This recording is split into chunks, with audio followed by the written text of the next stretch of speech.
आप जिंदा कौम बनो, यही मेरा प्रयास है। और ये प्रयास उम्मीद जगाता है। मुझे भी एक उम्मीद है कि जैसे आपको उम्मीद है कि पेंशन की खबर आएगी, मुझे उम्मीद है कि आपका माइंड सेट चेंज होगा। ये उम्मीद, उम्मीद और उम्मीद। कहते हैं उम्मीद पर दुनिया कायम है, और उम्मीद का साथ कभी छोड़ना नहीं चाहिए। और उम्मीद जब तक नहीं है तभी तक जीवन है, और जीवन ही उम्मीद है। और उम्मीद की बात आज मैं क्यों कर रहा हूं? क्योंकि मुझे लगातार फोन आते हैं। आज सुबह भी एक फोन आया और उन्होंने पूछा, मनोज भाई क्या कोई उम्मीद है? अगर उम्मीद ना हो, उम्मीद यानी कि कुछ होने की संभावना, प्रोबेबिलिटी, उम्मीद कम या ज्यादा हो सकती है, लेकिन उम्मीद होती जरूर है। तो आज इसी उम्मीद को लेकर हम बात करेंगे, इसी उम्मीद को हम डिस्कस करेंगे, और इस उम्मीद की संभावना को, प्रोबेबिलिटी को, हैपनिंग को कितना बढ़ा सकते हैं हम, इस विषय पे बात करेंगे। महाराष्ट्र चुनाव में नोटा का इस्तेमाल आपने किया। बहुत सारे लोगों ने मुझे व्हाट्सएप पे भेजा कि मनोज भाई वी हैव डन, नोटा को दबा दिया हमने। नोटा का नंबर भी बता रहे हैं, कोई कह रहा है 17वें नंबर पे, कोई कुछ कह रहा है, व्हाट्सएप पे कह रहे हैं आप। बहुत खुशी मिलती है मुझे जब आप लोग एक्शन करते हैं। और देखिए, कर्म करे जा, फल की चिंता मत कर रहे इंसान, और जैसा कर्म करेगा वैसा फल देगा भगवान। तो कर्म बहुत जरूरी है, और कर्म की महिमा इतनी अपार है कि अगर आपका कर्म हो और कर्म के साथ उसकी कर्म की दिशा भी सही डायरेक्शन में हो, तो रिजल्ट अवश्य आता है। तो आज इसी विषय पे बात करेंगे कि पेंशनर्स, अच्छा सबको नमस्कार करना तो भूल ही गया, तो सबको नमस्कार, विधिवत शुरू करते हैं। देखिए, अक्सर ये लोग पूछते हैं कि भाई उम्मीद है कुछ, मनोज भाई उम्मीद है कुछ, कब बढ़ जाएगी पेंशन? ये बहुत सारे सवाल आते हैं, और मैं फिर वही बात कहता हूं कि मुझे आपसे उम्मीद है कि आप कुछ एक्शन करेंगे, और आपको मुझसे उम्मीद है कि मैं कोई खबर दूंगा। तो पहले ही वीडियो हमने बनाई थी कि आप खबर बनाओगे तभी खबर बनेगी, और आप अब खबर बनाने के लायक मुझे लगता है हो गए हो। थोड़ा ही सही मेरी बात आप समझ रहे हो। एग्जिट पोल आ गया है, एग्जिट पोल के नतीजे भी आ गए हैं, बहुत सारे एग्जिट पोल भी आ गए हैं। सॉरी, माफ करिएगा, मैंने एग्जिट पोल बोल दिया। चुनाव हो गया है, चुनाव के नतीजे आ गए हैं, और बहुत सारे एग्जिट पोल आ गए हैं। एग्जिट पोल क्या है? ये 2-3 दिन का बिजनेस है। लोगों में क्यूरियोसिटी होती है, लोगों में जिज्ञासा होती है। कुछ लोग बैठ जाते हैं और उस जिज्ञासा को बुनाते हैं और सीटें दिखाते हैं, तो उनका बिजनेस है। एग्जिट पोल में कौन आगे आ रहा है, कौन पीछे आ रहा है, तो असल में क्या है कि ये सब परसेप्शन है, और 2-3 दिन में पिक्चर क्लियर हो जाएगी। अब कुछ लोगों को ये दुख होगा कि यार बीजेपी जीत रही है, कुछ लोगों को ये खुशी होगी कि अरे यार बीजेपी जीत रही है, कुछ लोगों को ये दुख हो जाएगा कि कांग्रेस हार रही है, कुछ लोगों को ये खुशी हो जाएगी कांग्रेस, मतलब कुछ लोगों को इसमें भी खुशी हो जाएगी कांग्रेस हार रही है। तो कहने का मतलब ये है कि अभी जो कुछ है, लोगों का अलग अलग तरह का माइंडसेट है। कुछ लोगों को दुख हो रहा है, कुछ लोगों को खुशी हो रही है, लेकिन असली खुशी 2 दिन बाद होगी। लेकिन पेंशनर्स, मैं आपसे पूछना चाहता हूँ, क्या हमें दुख या खुशी होनी चाहिए? क्या हमें किसी की हार जीत से कोई फर्क पड़ना चाहिए? मुझे लगता है नहीं पड़ना चाहिए। बहुत सारे लोग कहेंगे कि वो वाली पार्टी हार गई। भाई तुझे फर्क पड़ रहा होगा कांग्रेस हार गई है, हमें कोई फर्क नहीं पड़ेगा। बीजेपी हार जाएगी तो क्या हमें फर्क पड़ेगा? हमें कोई फर्क नहीं पड़ेगा, क्योंकि बीजेपी ने भी हमें कुछ नहीं दिया, कांग्रेस ने भी हमारी आवाज नहीं उठाई। कांग्रेस का जो गठबंधन है ना बीजेपी का, अब अलग अलग लोग आंकड़े दे रहे हैं कि लाडली बहना की वजह से इनको वोट मिल गया, वो दूसरी स्कीम की वजह से वोट मिल गया, यहाँ से वोट मिल गया, वहां से वोट मिल गया। सब हवा में लठ मार रहे हैं। लेकिन मैं ये देखना चाहता हूं कि नोटा को किस वजह से वोट मिला, आप लोगों ने कितना वोट किया। कुछ लोगों ने कहा कि हमने 10-10 लोगों का वोट किया, मेरे पूरे परिवार ने वोट किया। मैं आप सबका तहे दिल से आभारी हूं। कुछ लोग कह रहे हैं मनोज हमें ना विपक्ष को जिता देना चाहिए था। कौन पक्ष कौन विपक्ष, मुझे ये बताओ मेरे भाई। मैं आपसे हाथ जोड़कर पूछता हूं, क्यों जिता दें विपक्ष को? क्या विपक्ष ने हमारी आवाज उठाई है? क्या विपक्ष ने ये कहा है कि हम पेंशन का काम करेंगे? तो क्यों जिता दें? मेरा एक सवाल है आपसे। अच्छा, हम पक्ष को भी क्यों जिता दें, बीजेपी वालों को भी क्यों जिता दें? हम क्या बीजेपी वाले हमें कुछ दे रहे हैं? कुछ नहीं दे रहे। मैं इसीलिए कह रहा हूं कि सबसे पहला काम तो ये है कि तुम इस झंझट से, इस लूप से, इस जाल से कि इसको हराना, उसको हराना, इससे गुस्सा निकालना, उससे गुस्सा निकालना है, कह रहा हूं आप सबसे इन भावनाओं से निजात पालो, निष्पक्ष हो जाओ और इन भावनाओं से दूर हो जाओ। किसी को हराना, किसी को जिताने से आपकी सेहत पे कोई फर्क नहीं पड़ता। किसी का काम बिगाड़ने से आपका काम नहीं बनने वाला है, किसी का काम बनाने से भी आपका काम बनने वाला नहीं है। आपका काम अपना काम बनाने से ही बनेगा और आपका काम खुद के ऊपर काम करने से बनेगा। तो जैसे जैसे आप इकट्ठे हो जाओगे, जैसे जैसे संगठित हो जाओगे, अपनी काम को आप खुद तैयार करोगे। और ये बहुत बड़ी बात है आपके लिए। आपको मैं बता दूं कि ये जो आप कर रहे हो, ये बहुत बड़ा क्या बोलते हैं प्रयास है। क्यों? आपको हम किसी ना किसी तरह की मानसिक गुलामी के शिकार हैं। मानसिक गुलामी क्या? किसी के खिलाफ अगर पारिवारिक किया, कहते हैं पुश्तों से नफरत चली आ रही तो वो हमारे दिमाग में है।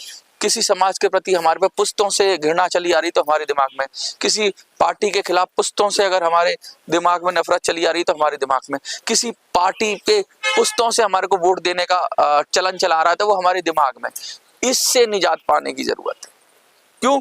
अरे हमारे तो दादा परदादा बीजेपी को वोट देते थे इसलिए हम भी देंगे, या उसको देते थे, जनसंघ को देते थे, या फिर बीजेपी को देने लगे इसलिए हम वोट करेंगे। अरे हमारा बचपन से ही कांग्रेस ही था इसलिए कांग्रेस को वोट करेंगे। भाई ये पार्टियां इसलिए नहीं है कि आप इन्हें एक धर्म की तरह फॉलो करने लग जाओ।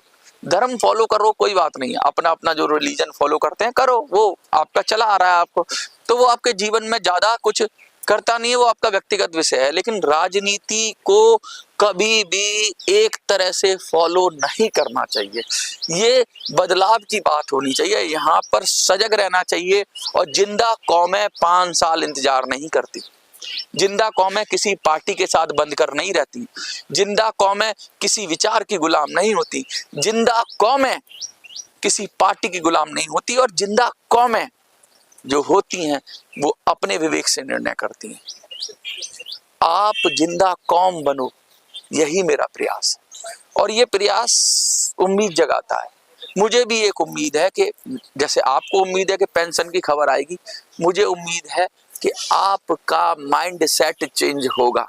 ये रोज रोज कहते हैं ना कि रोज रोज ये सोचते रहना कि आज खबर मिल जाएगी, कल खबर मिल जाएगी। खबर कब आएगी? खबर तो तब आएगी जब खबर के लिए कुछ किया जाएगा। बीरबल की खिचड़ी कभी पकेगी नहीं, हवा में कभी महल बनेगा नहीं। तो ये सोचते रहना और उसके लिए कोई प्रयास नहीं करना, सिर्फ खबर के आश्रय बैठना, ये मृगमरीचिका है। ये आपके दिमाग को कैप्चर कर लेता है और फिर आपको पंगु बना देता है। हमारे जंतर मंतर पे हमारे कुछ ऐसे भी आते हैं जिनको प्रधानमंत्री बनना है। अब उनसे पूछा जाए कि तुम प्रधानमंत्री बनना चाहते हो तो तुम्हारे लिए रास्ता क्या है? सबको मंजिल पता है, रास्ता किसी को नहीं पता।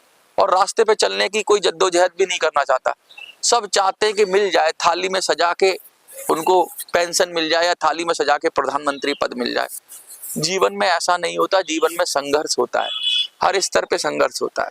और अपने लिए जिए तो क्या जिए, तू जी मेरे दिल जमाने के लिए। कहने का मतलब ये है कि भाई बहुत सारे लोग कहते हैं कि मुझे आप पर भरोसा है। मैंने कहा देखिए, आप ये कहा करो कि मनोज भाई जैसा मैं सोचता हूँ वैसा ही आप सोचते हो, तब तो मुझे अच्छा लगेगा। मुझ पर भरोसा करना यानी मेरे फॉलोअर बन जाओगे आप, और मेरे फॉलोअर बन गए तो मैं भी अगर कहीं गलत ट्रैक पे चला गया तो आप भी गलत ट्रैक पे चले जाओगे। मेरा कहने का सिर्फ मतलब ये है कि क्या पता मेरे विचार जैसे मैं सोचता हूँ आप भी वैसे सोचते हो, तो हम बराबर के पायदान पे खड़े हुए हैं। मैं इधर खड़ा हूँ, आप उधर खड़े हुए, लेकिन आपके विचार मुझसे मिल जाते हैं, मेरे विचार आपसे मिल जाते हैं, इसलिए आप वीडियो देख लेते हो। और ऐसे लोग बड़े कम होते हैं, लेकिन जो कहते हैं ना जो इतिहास बनाते हैं वो कम लोग होते हैं।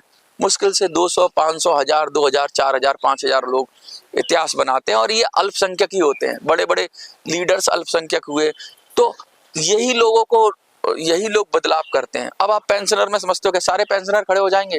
कुछ तो पेंशनर इसलिए गाली दे रहे हैं कि यार किसी की दुकान बंद हो जाएगी तो इसको गाली दे दो या उसको गाली दे दो, उन्हें कोई पेंशन से मतलब नहीं है।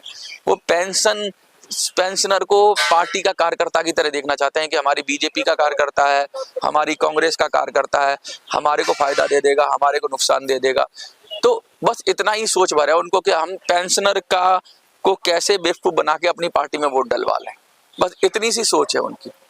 इस सोच से बाहर निकलना है, इस सोच से आगे जाना है, और इस सोच से आगे तब जाओगे जब किसी विचार के गुलाम नहीं रहोगे, किसी के प्रति आपके मन में द्वेष की भावना नहीं होगी।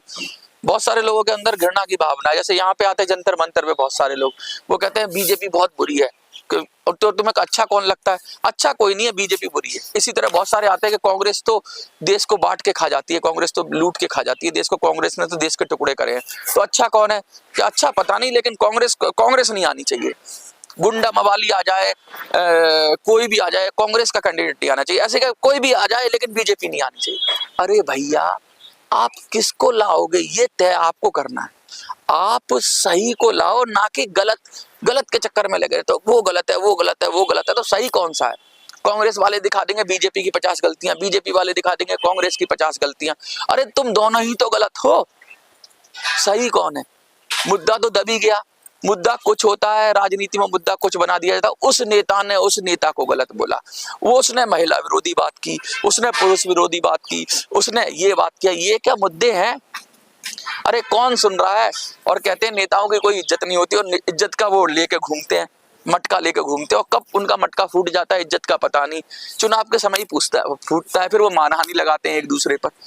ये जो आपको भ्रम जाल फैलाते हैं, ये जो इंद्रजाल फैलाते हैं, जिसमें आप फंस जाते हो। और कुछ लोग तो इसे एंजॉय भी करते हैं। एक फिल्म से ज्यादा एंटरटेनमेंट पॉलिटिक्स में होता है। अरे इसने ये बोल दिया, उसने ये बोल दिया, और न्यूज चैनल्स को भी हाईलाइट मिलता है, खबर मिलती है। उल्टा सीधा जो बोल देता है वो जितना कहते बदनाम होगा तो क्या नाम ना होगा। तो ये सब चीजें चल रही हैं। लेकिन इन सब चीजों के बाद अब हम बात आ जाते हैं उम्मीद पे। देखिए, उम्मीद की मैं सबसे पहले आपको, अगर मैथमेटिक्स आप लोग जानते हो, मैथ्स जानते हो, तो एक टर्म आता है वहां पे प्रोबेबिलिटी यानी संभावना। किसी चीज की संभावना कितनी होती है वो उसके एक्शन पे निर्भर करता है। तो अब देखिए, मैं चाहता हूं कि आज से 6 महीने से पहले जब हम और आपने शुरू नहीं किया था, तो पेंशन की संभावना मुझे लगता है 0 के आसपास थी कि पेंशन बढ़ेगी। क्योंकि जिस तरह से लीडरशिप चल रही थी, जिस तरह से और लोग चल रहे थे, जिस तरह से आंदोलन हो रहा था, उसमें उनकी सब लोग एक्सपोज हो रहे थे वो कि यार ये तो कुछ कर ही नहीं रहे हैं, ये तो बेवकूफ बना रहे हैं, गोल गोल घुमा रहे हैं, गोल आंदोलन उपोषण, आंदोलन उपोषण, आंदोलन उपोषण। और जब कुछ कहना उन नेताओं से मिलके और अपने चेहरे चमका रहे थे, ना कि पेंशन का काम कर रहे थे। तो ये लोग एक्सपोज हुए इलेक्शन में। तो कम से कम ये चीज तो हटी कि आप एक भ्रम से बाहर निकले। अब आगे की संभावना देखो, अब संभावना कितनी है। जब दिल्ली का चुनाव मैंने लड़ा था तो मुझे लगता है संभावना 1% के करीब थी कि क्या पता दिल्ली में कुछ बदलाव हो जाए। जब हम हरियाणा में गए तो संभावना और बढ़ी। हरियाणा चुनाव के अंदर जब आप लोगों ने नोटा को वोट किया तो कहीं ना कहीं छोटा वीक ही मैसेज गया, लेकिन गया। तभी तो लगातार ये मीटिंगें हुई। ये मीटिंग कैसी हुई कि महाराष्ट्र में गड़बड़ ना कर दे। अब देखिए, हम तो बड़े लीडर है नहीं, तो उनको लगा कि पेंशनर्स, अगर ये जो स्टैंड ले लिया हम लोगों ने, इसी स्टैंड पे और भी पेंशनर आ जाएंगे, पेंशनर के बड़े नेता आ जाएंगे, तो खेल बिगड़ जाएगा। सरकार समझ गई थी कि महाराष्ट्र का खेल बिगड़ जाएगा अगर पेंशनर के नेता भी इस लाइन पे आ गए जिस लाइन पे हम लोग चल रहे थे नोटा के। तो उन्होंने पेंशनर के नेताओं को मैनेज कर लिया। जो पेंशनर के सिरमौर थे उनको मैनेज कर लिया। उनको सबसे पहले महाराष्ट्र से बाहर भेजा, इधर उधर प्रचार करवाया, उनसे मीटिंगें करी, ये किया वो किया, ये सब सिलसिला चलता रहा। तो कैसे ही करके वो अपनी इज्जत बचाने की कोशिश में लगे रहे। लेकिन आपने संभावना बढ़ा दी। अब उन नेताओं की लीडरशिप तो गई। इस महाराष्ट्र चुनाव के बाद कोई उनको पूछ रहा है तो मुझे लगता है चमचा ही पूछेगा। असली पेंशनर तो समझ गया कि ये लोग नकली हैं। तो अब क्या होगा?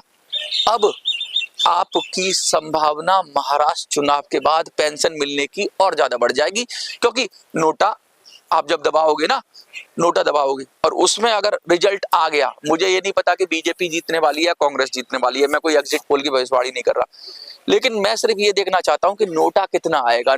आपने कितना मेरी बात मानी, कितना % नोटा को वोट आया। और परसेंट भी क्या, जो मार्जिन वोट है ना, जीत और हार का, क्या नोटा वो डिसाइड कर पा रहा है? क्या 10-5 सीटों पर भी, 20-25 सीटों पर भी नोटा को इतना वोट मिल रहा है कि वो किसी की हार और जीत को में डिफरेंस पैदा कर दे? तो फिर मुझे लगता है हमारी सफलता मिल जाएगी पेंशन की अगली सीढ़ी में। इसके बाद जो हम करेंगे, जो अगला हमारी पड़ाव है, वो 25 तारीख से हमने 30 तारीख किया है, 30 नवंबर तक पत्र भेजने का। तो भैया पत्र भिजवाओ ना प्रधानमंत्री को, संभावना बढ़ाओ। जो मुझसे पूछ रहे हैं पेंशन की संभावना है बढ़ने की, कोई, मैं आपसे कह रहा हूं पेंशन बढ़ने की संभावना को बढ़ा दो, एक्शन को बढ़ा दो, जुट जाओ, लग जाओ और हिम्मत के साथ एकजुट हो जाओ और इन नेताओं के पुराने चक्कर में, बेवकूफ बनाना चक्कर को छोड़ दो, इन पार्टीबाजी को छोड़ दो, पेंशन के काम में लग जाओ। जैसे मैं लगा हुआ हूं वैसे आप भी लग जाओ। और आपने मेरी बात मानी तो अभी तक आप फॉलोअर थे, मैं उनसे कहना चाहता हूं कि कोई नेता ऊपर से आसमान से टपक के नहीं आएगा। जो मेरी बात मान रहे हैं, जो जिन्होंने एक पत्र भिजवाया है, मैं आज उनसे कह रहा हूं जिन्होंने एक भी पत्र भेजा है, क्या आप 2-4 पत्र और नहीं भिजवा सकते? आप जरूर भिजवा सकते हो। आपके अंदर वो क्षमता है कन्विंस करने की। मुझे लगता है एक आदमी 100 लोगों को कन्विंस कर सकता है। एक कोई बहुत बड़े पॉलिटिकल आदमी ने कहा था आज से 15 साल पहले मुझे, कि एक आदमी 100 लोगों पर प्रभाव डाल सकता है। तो अगर 5,000 लोगों ने, 10,000 लोगों ने को मैंने प्रभाव डाल दिया, तो आप भी 100 लोगों पे प्रभाव डाल सकते हो। उनको मना लो पत्र भेजने के लिए, क्योंकि और कोई आपके पास अभी तक तो कोई रास्ता मुझे नहीं दिख रहा। कोई और रास्ता होगा तो हम उसको फॉलो कर लेंगे। कोई बड़ा पेंशन का लीडर आएगा और वो कहेगा नहीं नहीं ये तरीका है बढ़िया, जो काम करेगा। नया तरीका होना चाहिए कम से कम। देखो पुराने तरीके तो सब पता लग गया कि सब पुराने तरीकों में वही हो रहा है सब कुछ। कोई नया तरीका लेके आएगा तो हम उसको भी फॉलो कर लेंगे।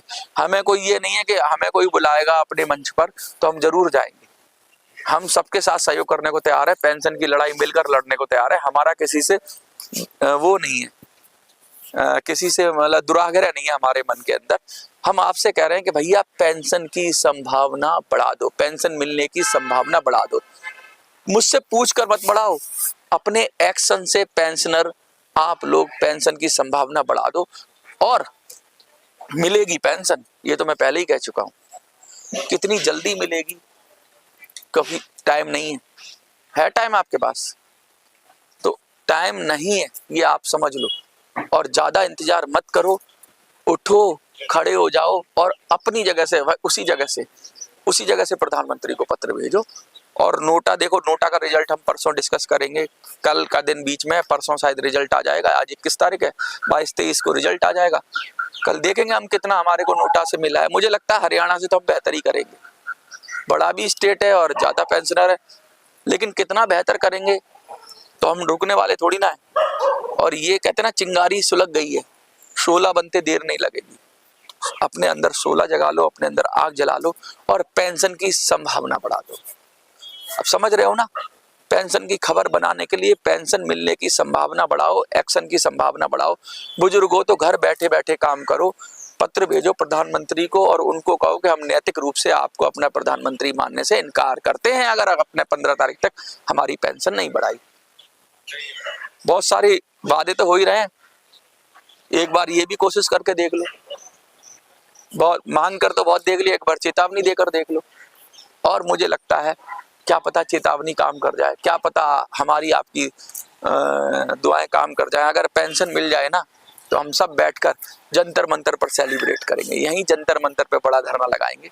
धरना नहीं लगाएंगे, एक तरह का मैं वो दिन इंतजार में बैठा हुआ हूँ कि हम सब आप साथ बैठेंगे और यहाँ एक साथ बैठकर खाना खाएंगे और पेंशन बढ़ जाए इसी उम्मीद के साथ, आपकी पेंशन बढ़ जाए, आपकी खबर बढ़ जाए इसी उम्मीद के साथ। क्योंकि उम्मीद से ही मैंने शुरू किया था और उम्मीद पर ही खत्म करता हूँ। उम्मीद की संभावना बढ़ा दो, उम्मीद को मरने मत देना। उम्मीद के लिए, उम्मीद मरती तब है जब एक्शन नहीं होता।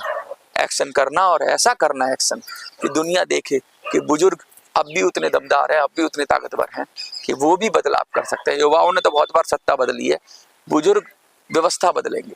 सत्ता युवा बदलता है, गुस्से में बदलता है, बुजुर्ग सोच समझ के व्यवस्था बदल देगा और व्यवस्था बदलेगी तो सदियों तक हमारे और आपको, हमारी पूरी पीढ़ियों को फायदा होगा। क्योंकि हम आप जो बुजुर्ग हैं वो अपनी पीढ़ियों को बेहतर भविष्य देकर जाना चाहते हैं। इन्हीं शब्दों के साथ मैं मनोज सुराजी, देखते रहिए मिनी संसद। जय हिंद, जय भारत।